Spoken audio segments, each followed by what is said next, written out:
عید الفطر اور عید الاضحیٰ دونوں میں اوریجنل خوشی ہوتی ہے آپ کو. عید الفطر میں اس بات کی خوشی, ایک مہینہ آپ نے روزے رکھے, آدمی کنٹینیو جب ایک مہینہ روزہ رکھتا ہے نا ٹینشن میں آتا ہے لازمی, ساری کھانے پینے کی روٹین چینج ہو جاتی ہے, آؤٹ ہو جاتی ہے.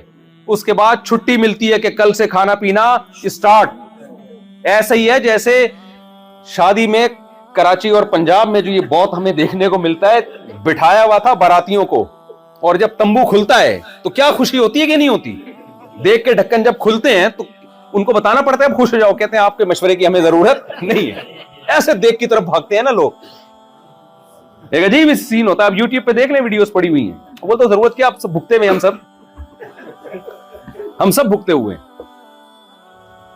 تو اللہ میاں کیا کرتے ہیں, دیکھ کا ڈھکن عید کے دن کھول دیتے ہیں. بھائی تم صبح 4 بجے کھاتے تھے, کوئی ٹائم نہیں ہے صبح 4 بجے کھانے کا, یہ کوئی کھانے کا نیچرل, پوری دنیا میں کوئی بھی قوم صبح 3:30 4 بجے نہیں کھاتی, نہ ناشتے کا ٹائم ہے نہ لنچ. اس کھانے کے لیے کوئی نام ہی نہیں ہے دنیا کی ڈکشنری میں. اس ٹائم کھاتے ہیں ہم رمضان میں, عجیب ہی, اور سارا دن بھوکے پیاسا. تو پھر ایک مہینے کے بعد اور پھر تراویح پڑھتے ہیں, پھر ایک مہینے کے بعد اللہ کی طرف سے چھٹی. تو مادی خوشی بھی ہوتی ہے, روحانی خوشی بھی ہوتی ہے.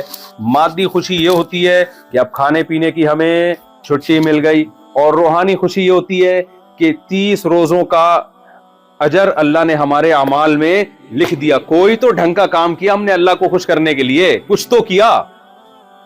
تبھی تو اللہ نے فرمایا لِتُكَبِّرُوا اللَّهَ عَلَى مَا هَدَاكُمْ وَلَعَلَّكُمْ تَشْكُرُونَ. عید کی نماز پڑھنے اس لیے آؤ, اللہ کی کبریائی بیان کرو اور اس کا شکر ادا کرو کہ تمہارے اعمال میں کتنی نیکیاں لکھ دی اس نے.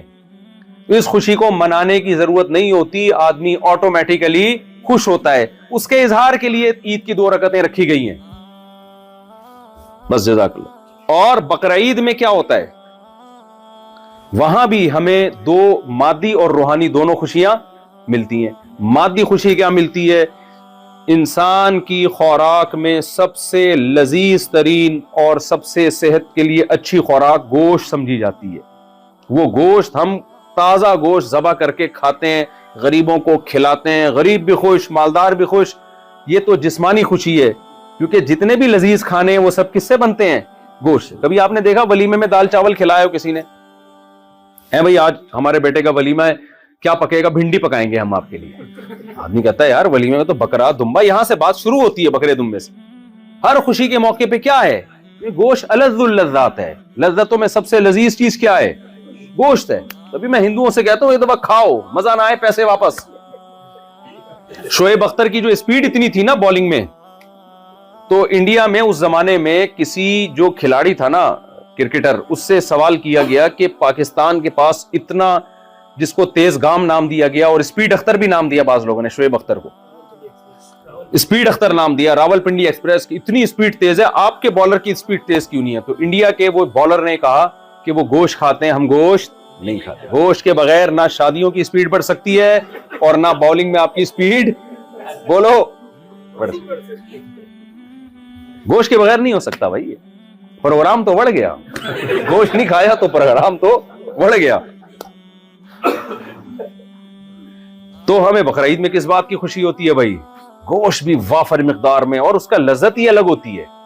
اور یہ روحانی خوشی ہے کہ اس گوشت کی نسبت کس کی طرف ہے, اللہ کی. یہ اللہ کی میزبانی ہے. تبھی اس میں روزہ رکھنا کیا ہے, حرام. عام دنوں میں آپ گوشت کھاتے ہیں, بھائی وسیم بھائی نے دعوت کی ہے, کلیم بھائی نے دعوت کی ہے, غفار بھائی نے دعوت کی ہے. بقرعید میں روزہ حرام کیوں ہے, اس لیے کہ دعوت کس کی طرف سے ہے, اللہ کی. اللہ کہتا ہے میں گوشت کھلا رہا ہوں اور تو کہہ رہا آج میرا روزہ ہے. اور ہر بال کے بدلے میں ایک نیکی. ابراہیم علیہ السلام کی سنت کو زندہ کر لیا, تو جسمانی خوشی بھی ہو رہی ہے اور روحانی بھی. تو اسلام خالی پیلی کی خوشیاں نہیں دیتا آپ کو, مصنوعی خوشیاں نہیں دیتا. اسلام آپ کو اوریجنل خوشیاں دیتا ہے, سچی مچی کی خوشیاں دیتا ہے. سمجھتے ہو کہ نہیں سمجھتے ہو؟ تو اب میں اپنی بات کی طرف آتا ہوں کہ جو مسافر خانے سے دل لگا لے, اب اس کو مصنوعی خوشی تو وہ مناتا رہے گا, اوریجنل خوشی اس کو نہیں. ٹرین میں بٹھا دیا, اور وہ غریب جس کو جھگی سے لا کے ٹرین میں بٹھایا بزنس کلاس میں, اب وہ سمجھ رہے کہ یہ میرا گھر ہے, مجھے یہاں سے نہیں اتارو. او بھائی یہاں سے اچھے گئے ہیں, جب اسٹیشن پہ پہنچو گے تو یہاں سے آپ کو اترنا پڑے گا. ایسا ہو نہیں سکتا. پھر منزل میں اگر آپ کی جھگی ہے تو جھگی, بنگلہ ہے تو بنگلہ. تو جیسے جیسے منزل قریب آئے گی آپ بتاؤ اس کی خوشی زیادہ ہوگی یا کم ہوگی؟ کم ہوتی چلی جائے گی۔ بالکل یہی حال اس دنیا کا ہے۔ آپ جنت جہنم کو بالفرض نہ بھی مانو، لیکن یہ مسافر خانہ ہے میرے بھائی، اور جو مسافر خانے سے دل لگاتا ہے یہاں کی خوشیوں کو خوشیاں سمجھنا شروع کر دیتا ہے، یہاں کے غموں کو اوریجنل غم سمجھنا شروع کر دیتا ہے، تو اسے اب غمزدہ ہونے کے لیے الگ سے کسی غم کی ضرورت نہیں ہے، نہ کسی سے غم اور ٹینشن ادھار لینے کی ضرورت ہے، اس کو غم خود بخود اس کے اوپر مسلط ہونا شروع ہو جائیں گے۔ یقین نہ آئے تو دیکھ لو نا، ترقی یافتہ ملکوں میں خودکشیوں کے ریشو سب سے زیادہ ہے، سب سے زیادہ ہے۔ تو اسلام آپ کو اوریجنل خوشی سکھاتا ہے، وہ اوریجنل کیا ہے؟ اسلام کا ایک دعویٰ ہے فطرت اللہ التی فطر الناس علیہا۔ کیا خدا کی قسم، صرف ایک یہ آیت ہی اسلام کے برحق ہونے کے لیے دلیل کے طور پہ کافی ہے۔ محمد صلی اللہ علیہ وسلم 1400 سال پہلے جو نہ لکھنا جانتے تھے نہ پڑھنا جانتے تھے، ایک ایسا دین لے کر آئے کہ آپ نے فرمایا یہ دین جو ہے انسان کی نیچر اور یہ دین ایک ہی چیز کے دو نام ہیں۔ آپ کیا سمجھتے ہیں یہ چھوٹا دعویٰ ہے؟ بولتے کیوں نہیں بھائی؟ دیکھو ساری دنیا ابھی آرگینک پہ آ رہی ہے نا، کہ بھائی یہ خربوزہ وہ ہے جو یوریا ڈال کے نکالا ہے، ایک وہ ہے جو نیچرل ہے، تو دونوں خربوزے میں کون سا خربوزہ اچھا ہے؟ نیچرل اچھا ہے۔ ایک گندم وہ ہے جو ہائیبریڈ گندم کہلاتی ہے، اتنی سی گندم ہوتی ہے، پیدا اتنی ہو رہی ہے۔ ونس اپون اے ٹائم گندم بڑے ہونے میں ٹائم لگاتی تھی، پھر ایک وقت کے بعد جا کے اس میں پھل نکلتا تھا، گندم نکلتی تھی، اور یہ جو گندم آج کل آ رہی ہے نا، یہ اپنے پاؤں پہ کھڑی نہیں ہو سکتی، جیسے فارمی مرغی۔ میں تو مرغیاں بہت پالتا ہوں، ایک فارمی مرغی اور دیسی مرغی میں چوزوں میں بڑا فرق ہے۔ فارمی چوزے کو جہاں بٹھائیں گے بیٹھ جائے گا، پولیس آئے گی اس کو اٹھانے کے لیے۔ دیسی چوزے کو آپ ایک جگہ ٹکا کے دکھاؤ۔ ہم جب شام کے وقت اپنے ڈڑبے میں چوزے بند کرتے ہیں نا، تو اتنا بھگاواتے ہیں ہمیں چوزے، آسان نہیں ان چوزوں کو پکڑنا۔ وجہ کیا ہے؟ دیسی۔ میں سمجھا پا رہا ہوں اپنی بات؟ تو بھائی یاد رکھو، جیسے دیسی گھی میں اور ڈالڈا میں فرق ہوتا ہے، ایسے ہی آپ جس ٹریک پہ چل رہے ہیں نا، ایک ٹریک وہ ہے جو دیسی ٹریک ہے، جو اللہ نے انسانوں کے لیے رکھا ہے، جو نیچرل ہے، اور ایک ٹریک وہ ہے جو آرٹیفیشل ہے، جو گورے کا وضع کردہ ہے، جو سائنسدانوں نے بنایا ہے انسانوں کے لیے، یہ طے کرنے کے لیے اس میں انسانوں کو خوشی ملے گی۔ کلا ہرگز ایسا نہیں ہو سکتا۔ آپ اس ٹریک پہ چلیں گے نا جو آرگینک ہے، جو دیسی ٹریک ہے، جو اللہ نے پیدا کیا ہے، اس ٹریک پہ چلنے سے آپ کو خوشیاں ملیں گی۔ جو سائنسدانوں کا دیسی مرغی اللہ نے پیدا کی ہے، فارمی کس نے بنائی ہے؟ وہ سائنسدانوں نے سیٹنگ کی ہے، اس میں ٹیکے شیکے لگا کے اس کو ایسا کر دیا، ٹھیک ہے نا۔ اگر وہ اللہ نے کی ہے اس میں، کیونکہ یہ فارمی مرغی میں بڑا ڈاکٹروں کا اختلاف ہے، کچھ کہتے ہیں ٹیکے لگا کے بڑا کرتے ہیں، کچھ کہتے ہیں نہیں نیچرل ہے۔ بھائی نیچرل ہے تو پھر وہ بھی دیسی ہے نا۔